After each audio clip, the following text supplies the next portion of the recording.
बिस्मिल्लाहिर्रहमानिर्रहीम। अस्सलाम वालेकुम।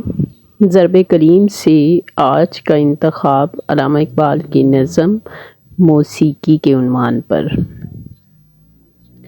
इकबाल फरमाते हैं, वो नगमा सर्दी खूने गज़ल सरा की दलील है कि जिसको सुन के तेरा चेहरा ताबनाक नहीं।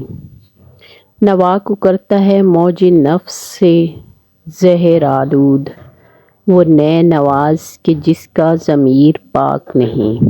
फिरा मैं मशरिक़ व मग़रिब के लाला ज़ारों में, किसी चमन में गिरेबान लाला चाक नहीं।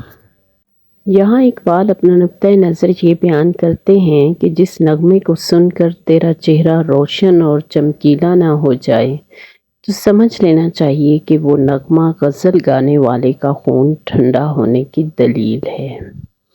यानी हकीकी नगमा वही है जो सुनने वाले के दिल में जोश अमल पैदा कर दे और उसे बुलंद मकासद के लिए जिद्दोजहद में लगा दे।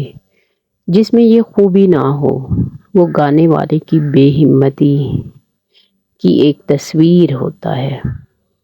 जिस बांसुरी बजाने वाले का ज़मीर पाक ना हो, यानी जिसकी नीयत इखलास, पाकीज़गी और मकासद की बुलंदी से खाली हो, उसके मुतालिक ये मान लेना चाहिए कि वो नगमा नहीं गाता बल्कि अपने सांस के ज़रिए नगमे में जहर भरता है।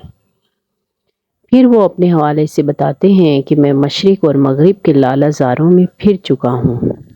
सब चमन मैंने देखे हैं, लेकिन कहीं भी लाले के फूल का गिरेबान चाक नहीं देखा। यानी वो मौसीकी मुझे कहीं ना मिल सकी जो दिलों में जोशे अमल की हरारत भर दे।